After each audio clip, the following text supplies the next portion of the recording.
Hello and welcome to new information new guidance channel. जैसे कि आप सभी जानते हैं कि इस चैनल के माध्यम से हम अलग अलग करियर और कोर्सेज के बारे में बात किया करते हैं और कभी कभी कुछ जनरल गाइडेंस के टॉपिक्स पे भी हम चर्चा करते हैं।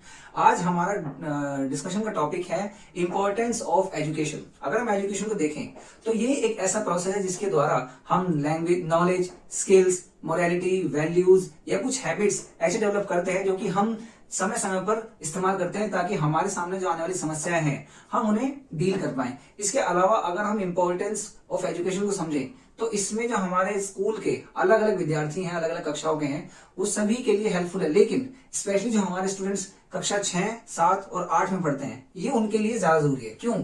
क्योंकि ये एक ऐसा टाइम होता है जहां पे कि एब्सेंटीज्म और ड्रॉप आउट के ज्यादातर केस हमें देखने के लिए मिलते हैं।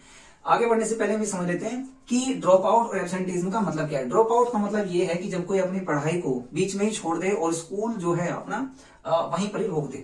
इसके अलावा एब्सेंटीज्म का मतलब ये है कि कोई बच्चा ज्यादा समय तक अपने स्कूल में एब्सेंट है और क्लासेस नहीं अटेंड कर रहा है। राइट।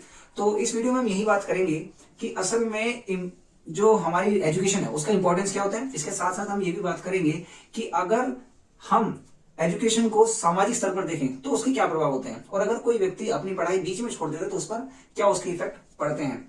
तो हम पहले से शुरुआत करते हैं कि एजुकेशन का हमारे जीवन में क्या रोल होता है। तो देखिए, एजुकेशन की इंपॉर्टेंस को अगर हम देखें तो हम समझ सकते हैं कि इससे हमें एम्पावर्ड और एक सेल्फ कॉन्फिडेंट व्यक्ति बनने में हेल्प मिलती है, क्योंकि इससे हम अपनी समस्याओं को खुद सुलझाने की स्किल डेवलप कर पाते हैं और हम सेल्फ डिपेंडेंट बन पाते हैं।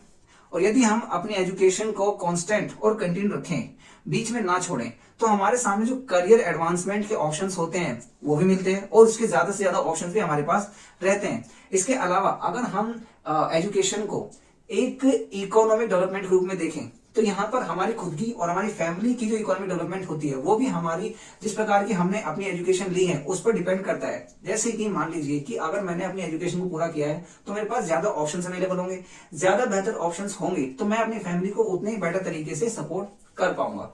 अब अगर हम इसमें थोड़ा सा आगे बढ़े तो यहाँ पर हमें देखने के लिए मिलेगा, यदि हम समाज के स्तर पर एजुकेशन की इंपॉर्टेंस देखें तो हम पाते हैं कि एजुकेशन के द्वारा देश और समाज दोनों ही ग्रो करते हैं।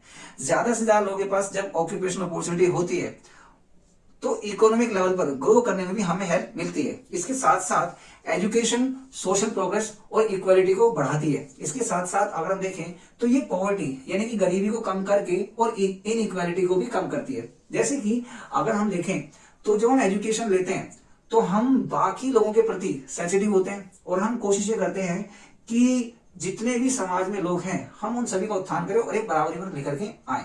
अब हम इससे थोड़ा सा आगे चलते हैं कि जब एजुकेशन समाज में ज्यादातर लोग लेते हैं तो उनके बीच में एक कल्चरल अंडरस्टैंडिंग और टॉलरेंस डेवलप होती है। इसका मतलब ये है कि यहाँ पे हम अपने कल्चर के साथ साथ जो बाकी के दूसरे कल्चर्स होते हैं उनकी अंडरस्टैंडिंग भी डेवलप करते हैं, क्योंकि हम पढ़ते हैं कि भाई कोई ये पर्टिकुलर रिलीजन ये है, उसमें ये कल्चर उसके फॉलोअप्स हैं या फिर ये चीजें फॉलो होती है वहां पे। और मान लीजिए कि एक जगह पर रहने वाले व्यक्ति कोई किसी तरीके का ट्रेडिशन फॉलो करते हैं, दूसरी जगह पे किसी तरह का ट्रेडिशन फॉलो करते हैं। तो ये सारी चीजें हम एजुकेशन के थ्रू ही जान पाते हैं और हम दूसरी चीजों के प्रति या दूसरे लोगों के प्रति भी थोड़ा सेंसिटिव हो पाते हैं, टॉलरेंस हमारी बनती है। इसके अलावा अगर हम थोड़ा सा आगे चले तो एजुकेशन हमारी जो पब्लिक हेल्थ है उसको इंप्रूव करने में भी हेल्प करती है। कैसे?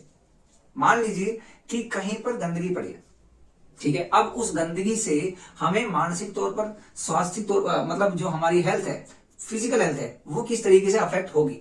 जब हम ये नॉलेज एजुकेशन के द्वारा देंगे तो हमारा उसके प्रति सेंसिटिविटी ज्यादा होगी बजाय कि उस व्यक्ति की जिसने उसके बारे में पढ़ा है, समझा नहीं है। हालांकि मैं नहीं कह रहा हूं कि जो व्यक्ति पढ़ा लिखा नहीं है उसके अंदर सेंसिटिविटी नहीं आ सकती, मैं ये बिल्कुल नहीं कह रहा हूं। मैं ये कह रहा हूं कि जब हम अपनी एजुकेशन कवर कर रहे होते हैं उस समय पर हम ये छोटी छोटी बेसिक चीजें पढ़ रहे होते हैं। जैसे कि मान लीजिए कि मैंने क्लास 6 या 7 में पढ़ा था कि भाई अगर कहीं पे गंदा पानी जम रहा हो तो हम उसके ऊपर अगर थोड़ा तेल डाल दें तो उसमें ना मच्छर नहीं पैदा होते। अब यहाँ पे क्या है, वो मैंने अपनी किताब में पढ़ा, फिर मैंने उसको अप्लाई किया, समझ रहे हैं। तो इस तरीके से अगर हम छोटी छोटी चीजों को पढ़ाई के साथ साथ अप्लाई करते हैं तो हमारी जो ओवरऑल पब्लिक हेल्थ है हम उसको भी डेवलप कर पाते हैं अगर हम अपनी एजुकेशन को कंप्लीट कर पाए। अब हम थोड़ा सा आगे चलते हैं और हम यहाँ पे देखते हैं कि अगर कोई व्यक्ति अपनी पढ़ाई को बीच में छोड़ दे तो उससे क्या प्रभाव होते हैं। लेकिन उससे पहला प्रश्न ये है कि क्या पढ़ाई कंपलसरी है, मतलब क्या पढ़ना जरूरी है, ये सवाल है। तो देखिए, अगर हम भारत के संविधान में आर्टिकल 21A देखें तो आर्टिकल 21A ये कहता है कि जो भी हमारे देश में जो बच्चे हैं जिनकी उम्र 6 से 14 साल के बीच की है, तो जो स्टेट है यानी कि जो राष्ट्र है, उनकी ये जिम्मेदारी है कि वो उन बच्चों को फ्री और कंपलसरी एजुकेशन प्रोवाइड करे। और यहाँ पे राइट टू एजुकेशन को एक फंडामेंटल राइट के रूप में भी रिजर्व किया गया है। इसका मतलब ये है कि जो भी बच्चे 6 से 14 साल के बीच के हैं, उन्हें एजुकेशन लेना जरूरी है। ठीक है, अब हम थोड़ा सा आगे बढ़ते हैं, ये देखते हैं कि एक्चुअल में अगर हम अपनी पढ़ाई को बीच में छोड़ दें या हम उसे सीरियसली कंप्लीट ना करें तो उसके क्या क्या प्रभाव पड़ सकते हैं। इसमें सबसे पहली चीज है लिमिटेड जॉब अपॉर्चुनिटीज। इसका मतलब ये है कि मान लीजिए कि किसी ने अपनी पढ़ाई 8th क्लास के बाद नहीं की।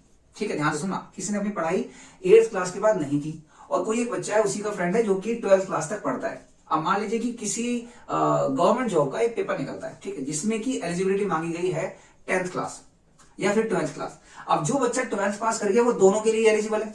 ठीक है, चाहे उसमें 10th मांगो चाहे उसमें 12th मांगो। लेकिन जो बच्चा 8वीं 9वीं क्लास में अपनी पढ़ाई छोड़ देता है तो वो उन दोनों के लिए ही इनएलिजिबल है। अब वो वहां पे अप्लाई कर ही नहीं सकता। ठीक है, तो आपके सामने जो अपॉर्चुनिटीज हैं वो ही लिमिटेड हो गई हैं। दूसरा यहाँ पे एक और पॉइंट हम देखने के लिए देख सकते हैं, वो है lower earning potential. Lower earning potential का मतलब क्या होता है? मतलब ये कि जब हम कोई काम करते हैं तो हमारे अंदर एक क्वालिटी स्किल डेवलप होती है, ठीक है, जो कि हमारे पोटेंशियल को दिखाती है। लेकिन यदि ऐसा कोई व्यक्ति होगा जो बहुत ही कम पढ़ा है, तो ऐसा होता है कि जो कोई व्यक्ति काम दे रहा है, कोई एम्प्लॉयर है, तो ये देखता है कि इसकी पढ़ाई लिखाई कितनी है, इसकी अंडरस्टैंडिंग कितनी है, वहां से वो ये जज करता है कि इसकी स्किल या इसकी क्वालिटी क्या होगी। ठीक है, अब जिसकी स्किल कम है तो उसको उसी हिसाब से पेमेंट भी कम होती है, राइट। और अगर आपने चाहे आपने वोकेशनल स्टडी की है चाहे आपने फॉर्मल स्टडी की है, ये दोनों ही आपके अंदर किसी न किसी प्रकार की स्किल डेवलप करते हैं और आपकी जो अर्निंग पोटेंशियल है ये उसको बढ़ाते हैं। ठीक है, कहने का मतलब ये है कि अगर आप ज्यादा पढ़ेंगे और आपके पास डिप्लोमा सर्टिफिकेट से डिग्री होंगी तो आपकी जो मिलने वाली सैलरी है वो ज्यादा होगी in comparison to the person जिसकी जो एजुकेशन क्वालिटी है वो कम है या फिर इसका जो एजुकेशन लेवल है वो कम है। अब यहाँ पर एक और चीज देखने के लिए मिलती है, वो है increase risk of unemployment, under employment, poverty, involvement in criminal activities. इसका मतलब क्या है? इसका मतलब ये है कि यदि कोई व्यक्ति अपनी पढ़ाई को बीच में छोड़ देता है और कोई व्यक्ति यदि अपनी पढ़ाई को सही तरीके से कंप्लीट नहीं करता है तो उसके सामने अनएम्प्लॉयमेंट जैसी समस्या आ सकती है, मतलब उसको जॉब मिलने में दिक्कत होगी। अंडर एम्प्लॉयमेंट मतलब कि जिस टाइप का काम उसको मिलना चाहिए उससे कम सैलरी का उस पर काम करना पड़ता है क्योंकि उसकी एलिजिबिलिटी नहीं है। या फिर यहाँ पे कुछ ऐसी चीजें भी हो सकती है जैसे कि समाज में कुछ चीज चली होती है, कुछ क्रिमिनल एक्टिविटीज में लोग आपको इन्वॉल्व देखने के लिए मिल जाते हैं। यहाँ पे मैं बिल्कुल नहीं कह रहा हूँ कि जो व्यक्ति कम पढ़ते हैं वो क्रिमिनल एक्टिविटी में इन्वॉल्व होते हैं, नहीं, मैं नहीं कह रहा हूँ। लेकिन मैं ये कह रहा हूँ कि अगर ऐसा है कि किसी ने अपनी पढ़ाई ठीक से कंप्लीट नहीं की है, अब उसके पास में अपॉर्चुनिटीज कम है, ठीक, उसको जॉब नहीं मिली, तो अपने सर्वाइवल के लिए कुछ ना कुछ तो करेगा। तो ऐसे में कई बार ऐसा हो सकता है कि कोई व्यक्ति किसी इलीगल एक्टिविटी में चला जाए। ठीक है, तो इस वीडियो में हमने आज यही बात की कि भाई एजुकेशन की इंपॉर्टेंस हमारे जीवन में क्या है, हमें क्यों अपनी एजुकेशन को कंप्लीट करना चाहिए, और अगर हम अपनी एजुकेशन कंप्लीट कर लेते हैं तो उसका हमारी लाइफ पे और हमारी सोसाइटी पे क्या प्रभाव पड़ता है। उसके साथ साथ अगर कोई अपनी पढ़ाई को कंप्लीट नहीं करता है तो उस पर क्या प्रभाव पड़ता है, और पूरा जो कंट्री है, जो सोसाइटी है, उस पर उसका क्या प्रभाव पड़ सकता है। ठीक है, इस वीडियो में केवल इतना ही। यदि आपको ये वीडियो अच्छी लगी तो आप इसे लाइक करें और अपने स्कूल के सभी बच्चों के साथ शेयर करें। एटलीस्ट जो बच्चे 6ठी 7वीं और 8वीं पढ़ते हैं या भी पढ़ने वाले हैं उनके साथ तो आप ये वीडियो जरूर शेयर करें। Thank you so much, good bye.